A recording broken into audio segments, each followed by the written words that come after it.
takes a step forward.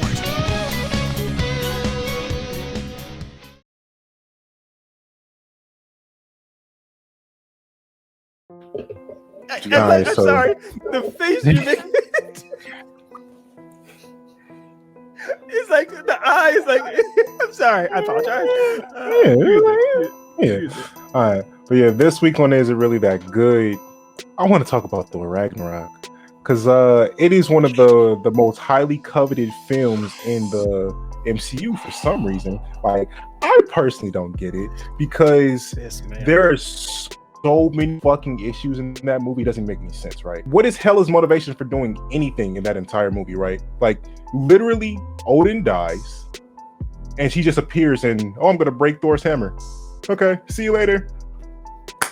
That's how her introduction is, and she doesn't have any further development of her character in that entire movie. So she's a wasted villain. That's issue number one. They use one of the greatest stories in Marvel, in my personal opinion, in Planet Hulk. It's a fucking subplot. It's a fucking subplot. I'm sorry. I know I'm not supposed to curse on here, Charlie. No, I'm not supposed to curse. I want to. At the same time, I'm holding it in. Planet Hulk is a phenomenal story of that, because you could have had Thor and Loki do literally anything else and it would not affect the movie in any way, shape, or form. Like, that meant nothing. So you just tossed away a great piece of, potential films for later on. Why the fuck did you pick Tessa Thompson to play Valkyrie? Don't get me wrong, I love Tessa Thompson. She is a beautiful woman. She is a great actress. She is not an action movie person. That's not her thing. She's supposed to be in drama. She's supposed to be next to the person, you know what I'm saying, doing some action. Cough, cough, Creed 2.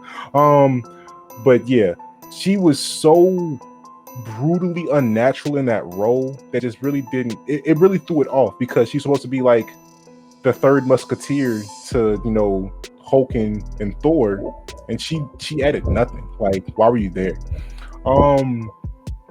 Yeah, Valkyrie in general, like, that character is not needed for. Like, I don't know why they need to introduce Valkyrie. So I don't even know what her biggest role is in the comics, let alone like here. I'm like, I don't think she was needed for that. But in this segment, I'm trying to make sure I understand it. For this segment, we make sure Otis gets his words in. He's able to say his piece, and it's not mainly about us disagreeing with him. It's about Otis saying his stuff. Now, I mean, if you want to disagree, I don't. I'll keep it brief. I will just address what Otis brought up. The first thing, of course, was Tessa Thompson. I think that Tessa Thompson was a perfect choice for this, because she was showing that she wasn't a brute force. Think about what she does. She when we first see her, she's already picked up Thor. She has him, and she has a little device on his neck. She's not about using swinging all kinds of big gladiator swords and being a big, huge powerhouse like Bridget Nielsen. No, that first scene when she caught Thor, she didn't catch Thor. Thor was caught by somebody else. Yes, and then there's a mob of people in front of them, and she goes and blazes through them. That's using the ship and the technology. Also, she's a drunk. Here's the thing. I have to address real quick, because I don't want people to think that because I love the movie. I saw it 3 times in the theater. I think also the idea of why they put in. I want your eyes bigger. Get your eyes bigger than that. I want bigger eyes. Why they put in the World War Hulk subplot? This is a real subplot, Charles. This is how subplots actually work. But they put that subplot in there is because it's to show that Hulk Hulk left Earth in Avengers 2, and we want to see where has he been? What's he been up to? We want to see that he's actually been like, I'm just embracing being the Hulk, letting loose, just being this monster. And on this planet, I can do that. I can't do this on Earth. I can't do this anywhere else. But here I can, and here I'm a king. So that actually does matter. It actually has relevance there. Could they explore the World War Hulk story another time? Sure, but I see why it's here. And also getting into the idea of what is Hela's motive. I'll give you, Hela's motives are very thin. They are thin, but her motive basically is, I was created by my dad to be a warrior goddess, to be the engine of a catalyst for war and destruction and fighting. And then he decided he wanted to stop doing it. He wanted to have peace. And I'm still bred this way. I'm still basically a deviant. And I can't just turn it off like that. And now that my dad is dead, I didn't kill him, but now that he's dead, I'm free to reign in Asgard as I want. Granted, I get bored easily now because everyone's dead because I'm too OP. But that's her motive. Does it not work properly? Sure, but that's why it is what it is. Now, I've made my piece. I've said what I've said, and also I think the movie's still fun. It's a good, enjoyable ride. It's a fun thing to watch. It's a joke. It's a literal joke. Which gets to my final point, because I know you got something to say, Charlie, but I got to get to my final point. The movie is called Thor Ragnarok, right? If you know anything about Norse mythology, that is essentially the Norse apocalypse. That's the end of days. That is their end all. You make it a fucking comedy. What is it? What person sees like, oh, this is the end of days? This movie ends with a planet being destroyed, right? And then if you really like, all the people from that planet end up getting killed too in the next movie. I'm talking about Infinity War, but not getting to that right now. You take this apocalypse level thing and make it a comedy? Who does this? That is, in my opinion, that's borderline disrespectful, because it's not the end of a trilogy. It's not the first time it's been done though. It was done since, if you had the Ghostbusters, it was done there. It was a comedy between the natural world and the supernatural world, as far as the coming up with Zool and Tower. It was done in Evil Dead 2, where he was fighting over the book.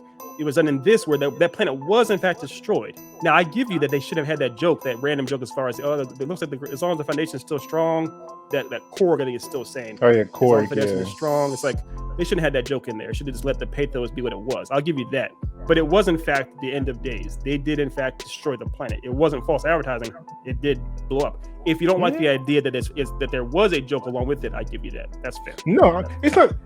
It's the wrong tone. It's my personal opinion. Like, you do not make the end of days light when it's the end of a trilogy. You know what I'm saying? Like, it would be different. Like, if this was Guardians, and Guardians 1 comedy, you know what I'm saying? Guardians 2 comedy, bad comedy, but whatever. I would have accepted that.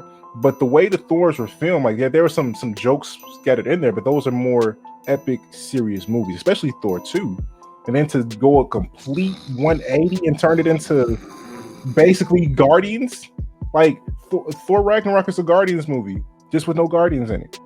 Yeah, and it doesn't fit to me. Bro, let me get to it. We gotta get this off. I don't care about the Thor plotline. I could care less about the Thor plotline. I could care less about their characters and the Marvel stuff. What infuriates me is they took the greatest Hulk story in his development and him as a character, and they threw it away. You know the scene in the Blue Knights where Tom's having a dream where he's in prison and he drops the soap and he turns around and there's a 7-foot black dude there called the health inspector, and he's getting ready to do some ungodly things to Tom. I felt like Tom all the way down to his feet.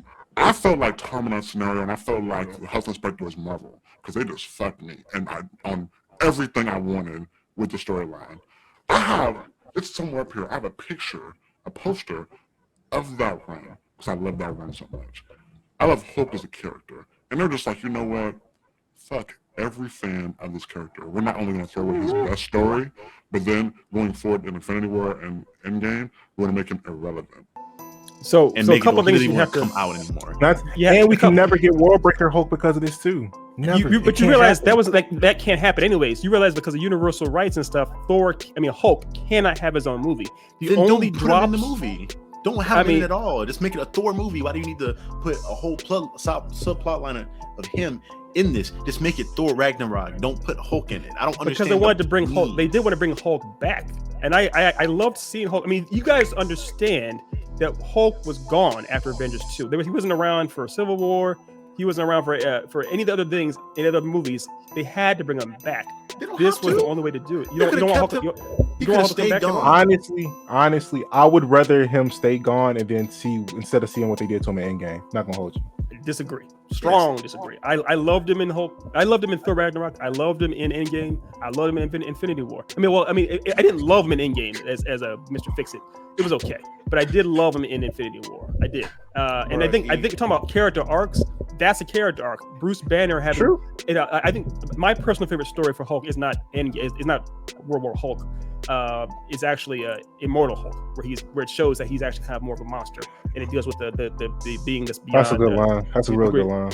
Yeah, so that's but anyways, I do think that is a good story. World War Hulk is a good story, but it's a much bigger story that they cannot do because of the rights that Universal has. So the only inklings are ever going to get of it are going to be something like this. They found a creative way to put them in there.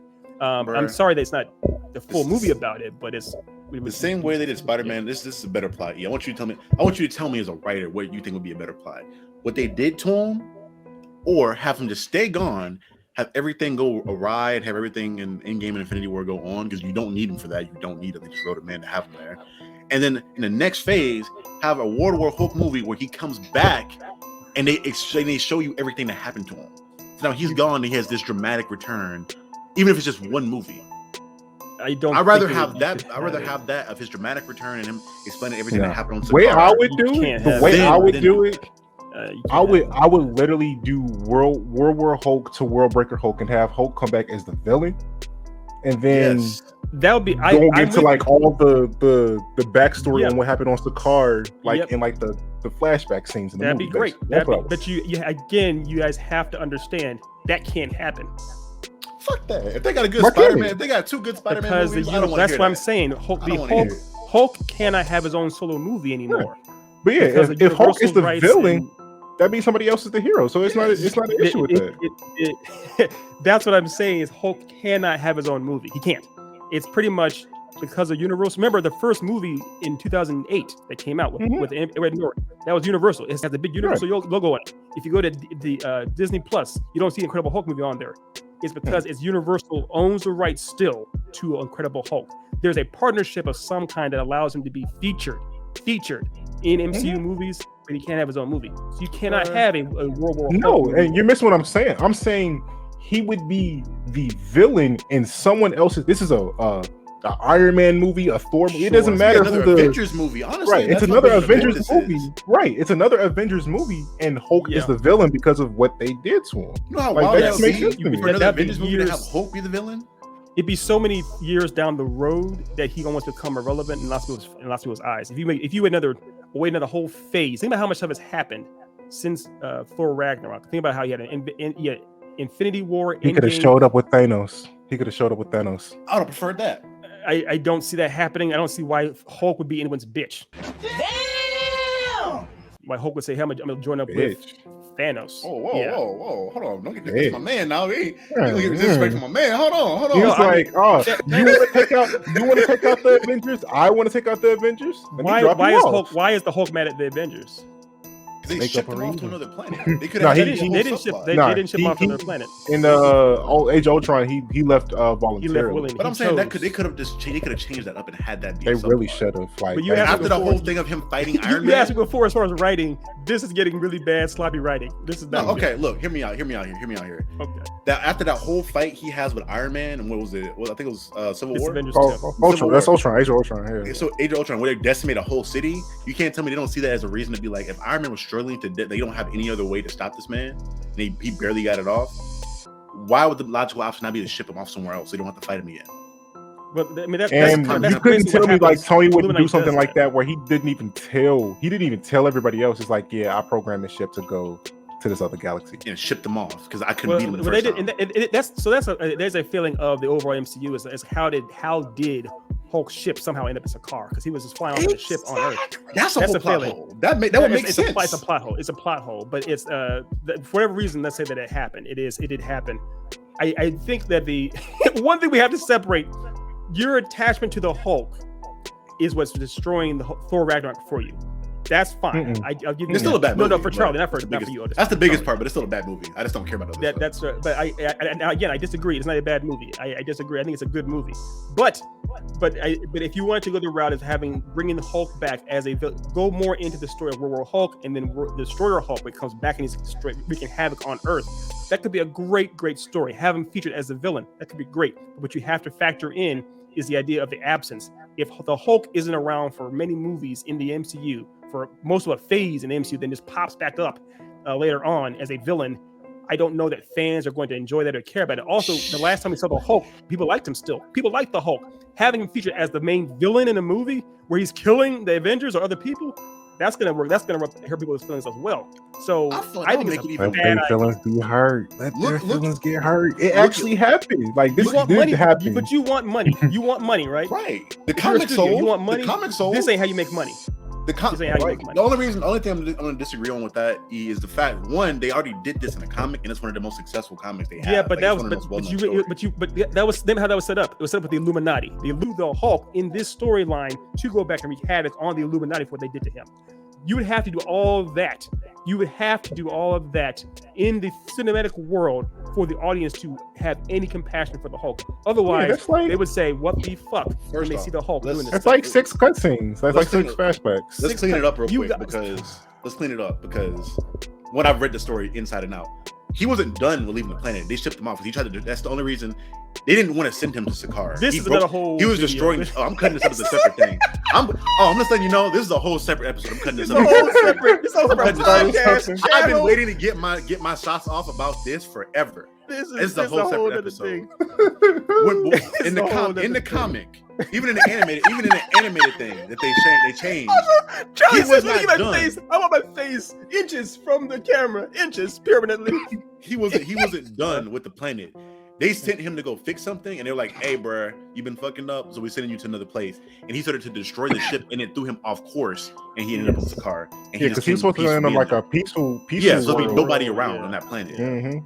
Empty. You station can place. easily have it because you already Tony Stark and There is no Tony Stark. not Bruce Banner. Tony Stark has already done fucked up shit in the universe already with the creation of Ultron and other stuff. Yeah. You can easily have him ship him off, and it would make sense on why he's there, and have him do it without anybody knowing because he could easily do that. Secondly, you can have a whole World War Since he movie built where the he's you can have it where he's on Well, Sakaar. first, let's address what you just said. You said have Tony Stark do that. Yes, you could have Tony Stark do that. No, they never would. Why? Because he's a moneymaker. You don't want to villainize. You would vilify having. But if you He's don't, dead by re- this point. yeah, like if you don't reveal that happened until after his death, then you don't take away anything from his. But it's weird. He already had his whole We're arc. going such weird retconning. If we choose the storyline before Thor Ragnarok, let's say there was no Thor Ragnarok. No, there was no Mhm. Thor Ragnarok. Right. And then we have it that the Hulk is just, if the movie opens with the Hulk getting onto a ship, essentially, because we have to get rid of Avengers 2 as well. There's so much stuff No, already happening here. it's still like that exactly happens. He gets in that ship and flies off and turns off that Black Widow's talking to him. yeah, turns that off and flies off to who knows where because he doesn't even know. You know what I'm saying? Like Yeah. Tony already planned that out. Then it would make perfect sense for him to do that in that point in time because he didn't have his final redemption arc yet. If he ships Hulk off in his asshole arc still, where he's still like doing, because remember he did a bunch of fucked up shit in fear of Thanos. He had that whole vision, Right. so he could easily be like, I'm terrified of the Hulk. Me ship him off, so that's another thing I don't have to worry about. And then Okay. after he's dead, and after he has his whole redemption that arc, plane it's he's revealed that flying he in did that. is basically, there could be another message or something that says it has Iron Man saying, "Hey Hulk, I'm That's what glad he you did in- agree." that's what he did in the You could comic. even, It was- but you could do it. You could do it pretty much. Iron Man pops up on the screen saying, "Hey Hulk, how you doing?" Or "Hey, you doing, big guy?" Whatever. I'm glad you agreed to do this. Or either he agreed to do it and the Hulk is willing to fly off to some random place, remote place that no one sees, or it could have it that the Hulk is surprised to see it. This is the beginning of this Hulk movie, and he just flies off, and all of a sudden he gets taken to another place. That could work if you go that route, but you'd have to go back to Avengers 2, or you had to put this kind of a cutscene in there somewhere earlier and set that up.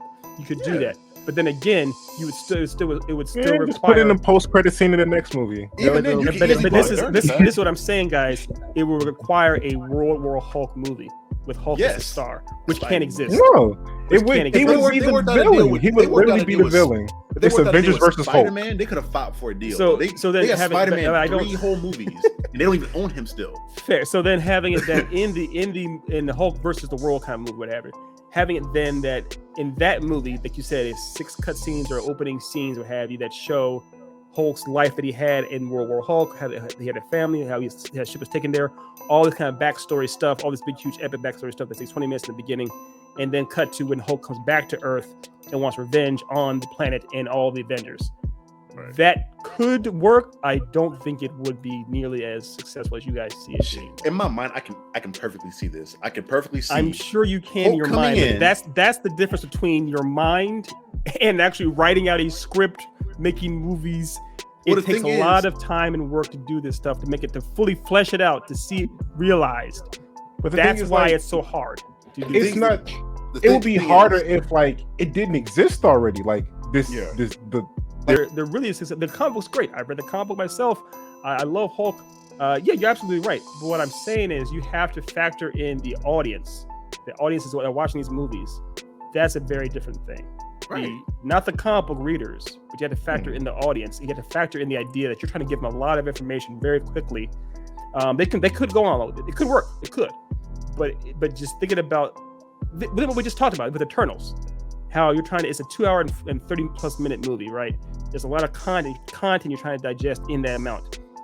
A lot of people felt out of touch when they were doing the flashbacks and things as they're jumping around in time periods, doing these things, and you kind of lost touch with what's happening. It'd be a little easier to grasp onto this because we know the Hulk, we know the characters involved, but it would have a similar syndrome with people saying this is a bit too much like Christopher Nolan jumping back and forth between flashbacks and trying to develop stuff, or there's a massive exposition dump at the very beginning that I don't know, that it's just overwhelming. It could work, but it's a lot to deal with. I don't even think it's that much for the fact that, like you said before earlier, with he's had multiple movies and he's been like, you see, like if they were just introducing Hulk for the first time, I understand your point. But you've had multiple movies of him developing and multiple like he is, by that point he already had like kind of a semi relationship with Widow at that point. Like he's established as a character, people are attached to him. He's probably one of the most recognizable names out of that Marvel roster. They already have a relationship with the character from the Avengers movies. Because don't forget, one of the most popular scenes is him talking about him always being angry. Like one of the most popular scenes, one of the biggest Marvel movies in the Avengers 1 was a Hulk scene. I think people like that character already. So seeing that, but you have to twist is like it's just there's interest. You've seen the story work before. You gotta be careful.